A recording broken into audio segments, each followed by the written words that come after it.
It's alright. Oh my god! Oh my god! Yo guys, what is up? Max on Borderlands 3 video, and today we're updating one of my most popular and powerful Amara builds, Gamebreaker Amara. Now, I apologize it took me so long to update and get back to this build. To be honest, I was feeling a little discouraged. Ricochet Witch was my favorite build and my baby, and that got nerfed into the ground. And then Gamebreaker Amara we made after that got heavily targeted nerfed, and I wasn't feeling super hopeful for this build. I thought it was dead, but I got some inspiration to come back to it, and we reworked the skill tree, we reworked the interactions that we were using, and it's so good. It really is so strong, and we'll talk about all of the changes that happened to Amara and why we stuck with the things that we stuck with and why we changed the things that we did. But really happy to share this build with you guys. If you do enjoy the video, be sure to drop a like, comment, and subscribe. A lot of work goes into these videos. And with that, guys, let's cue the intro.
There's no mercy.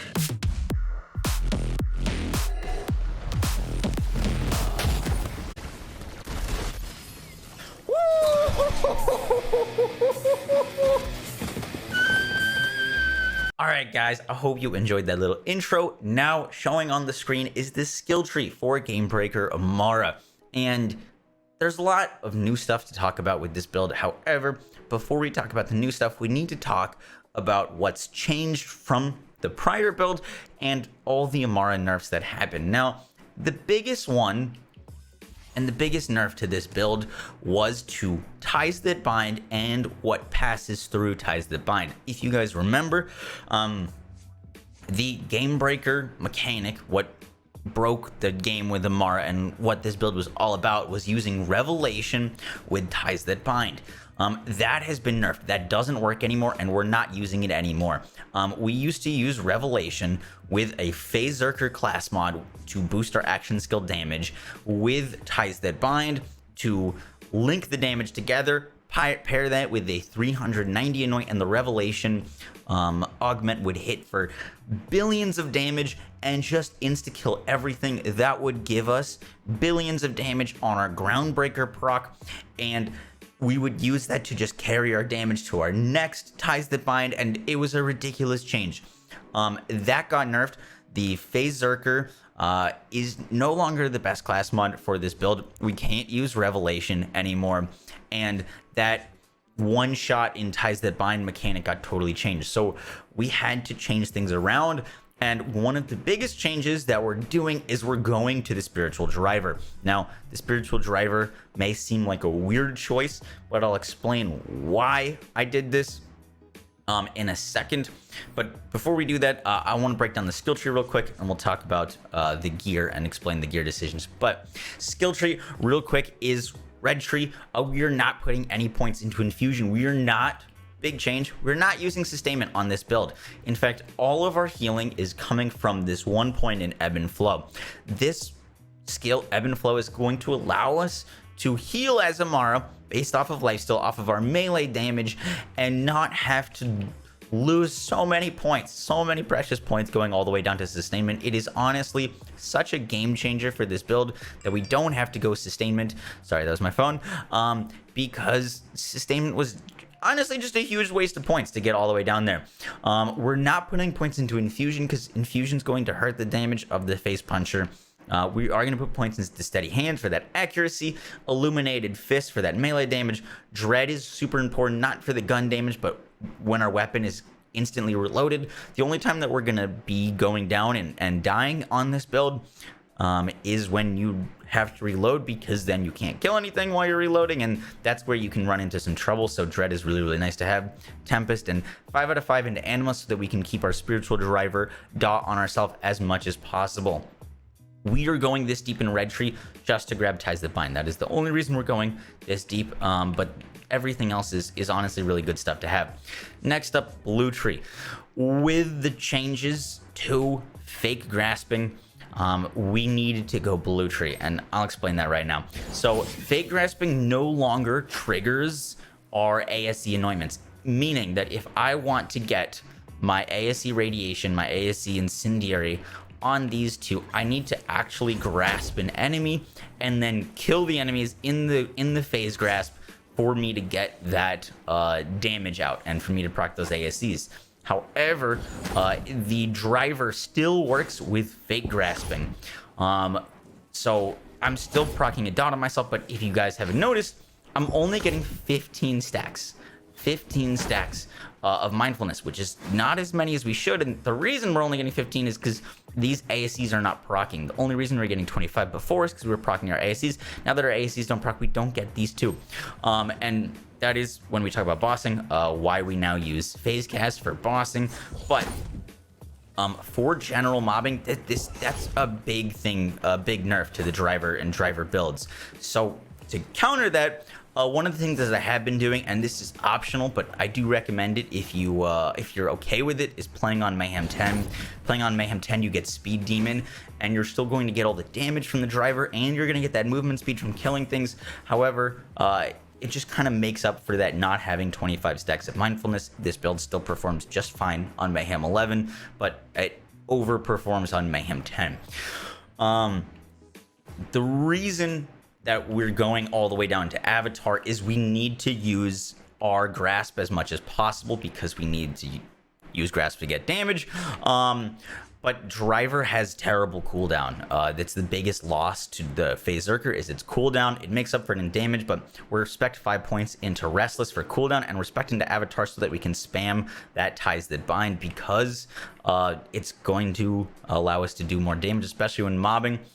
Because of that, we respect more points into Do Harm. Do Harm, Transcend, Restless, Laid Bare, Wrath, Remnant, and Avatar. All of these are good things. I'm prioritizing a little bit more points into Do Harm just for more damage through Ties That Bind, because while Ties That Bind doesn't carry over things like Revelation, it still does carry over 390, and the damage through Ties That Bind is still going to be affected by action skill damage, so having those points is just nice to have. But we're mainly in Avatar 1 to help us with bossing, and 2 to make up for our lack of cooldown when we're using Ties That Bind. Next up, we have, let's look at Green Tree real quick. Green Tree, we needed 6 out of 3 mindfulness. Especially with only getting 15 stacks of mindfulness. 6 out of 3 here is even more important than it used to be, because you need that movement speed to get that damage. Find your center, melee damage, easy peasy, arms deal splash damage, root to rise, and there's no points in helping hands. And we're expecting to splash damage because we are using the White Elephant's Elemental Projector White Elephant. We're switching from what I used before, which was like a Radiation Stone White Elephant. We're switching to the Elemental Projector White Elephant because we're using the driver. If you don't understand Spiritual Driver, Elemental Projector, White Elephant, and the interaction there, I have a video breaking down that whole thing that I put out yesterday. So I'm not going to be talking about it too much, but Elemental Projector, White Elephant with driver is extremely strong. Now, one of the biggest things with the driver that's going to help us is, one, we get free no mistakes in nature. Now, this doesn't look like a big thing because there's only a few points, but driver is going to give us free no mistakes in nature because we're proccing a dot on ourselves, which is just going to give us this little bit of melee damage boost at all times. So that's super, super easy to grab. But the biggest thing about driver is when we don't have our ASCs activated, basically when they're on cooldown, our damage suffers as Amara, and driver's biggest downfall is this space in time where you don't have your action skill and you can't do any damage because of it. You don't have Ties That Bind, you have no damage. And Phase Zerker would be able to keep up that cooldown so we could spam it. However, Driver 1 is allowing us to keep up Groundbreaker whenever we driver dot ourselves, whenever we driver proc on ourselves. We're going to keep up Groundbreaker, which is going to constantly feed us damage into our shots. And Driver Elemental Projector is just such a big damage boost that we're not suffering in damage when we don't have our action skill cooldown ready to go. So that's the biggest switch to Driver, and it's just better for bossing. In Purple Tree, we're coming down to No Mistakes in Nature, just some melee damage, Heavy Rain for more splash damage. The reason I'm not going 5 out of 5 into No Mistakes in Nature, but I am going 5 out of 5 into Heavy Rain, that's a great question. Why would I do that? Is because I already have so much melee damage. I'm using a Brawler's Ward with 300 melee damage here. I've got 75 melee damage here. I've got 100 melee damage here, and just because of diminishing returns, my only splash damage on my build is 20% from this. I'm gonna get more damage out of this splash damage increase on my white elephants than I would on the melee damage because I already have so much melee damage. So that is why we're going Heavy Rain here instead of No Mistakes in Nature. If you asked that question, great question. And then Ebb and Flow. Now, I tested going further down to get Combo Breaker. Combo Breaker is not worth. Our cooldown is honestly short enough that Combo Breaker doesn't make a difference. If we were using something like Ball, Combo Breaker makes a big difference because it's a big cooldown. And Expedite doesn't work with Ties That Bind. It's not doing anything. The kills through Ties That Bind are not helping with Expedite. So I spec'd earlier into Expedite. We found out it didn't do anything, so do not spec Expedite. And then next up is the weapons and the gear. Brawler's Ward, before we were using a Stinger Shield, and I want to say one thing, you can use a Frozen Heart if you want. I prefer not to, but Frozen Heart is very nice to just freeze things. You're gonna get that V2 damage of base melee increased against frozen enemies. Super fun to use. I still prefer the Brawler's Ward, but if you can't get a level 1 Brawler's Ward, I do recommend going a 65 Frozen Heart, that or a 65 Stinger, but my preferred one is the Brawler's Ward. Fish Slap, not necessary, but just something with an ASC, and then you're kind of good to go. Most important rolls on your things are action skill cooldown is nice, melee damage, and splash damage are the things that you should be prioritizing.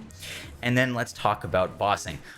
So for mobbing, all you do is you dart yourself, run around, use your action skill grasp to grasp something, shoot them. They should all die in that one shot, and then you still have that movement speed and damage to carry you over. Make sure you use a shot in between your phase grasp. Don't phase grasp, kill things, and then phase grasp again. You're wasting your Groundbreaker proc. Make sure to use at least a few face puncher shots between each Ties That Bind. That'll, one, give you better damage and better cooldown because you'll spread out your action skills a little bit better. For bossing, this build follows exactly the bossing guide that I put out yesterday. Once again, that video will be in the description and probably a pinned comment because it goes over how to do bossing with this build. There's not really much difference in our skill points besides like a few points. The bossing setup here had 3 points in mistakes in nature and less points in red tree. But all you need to do for bossing is double cast your phase cast.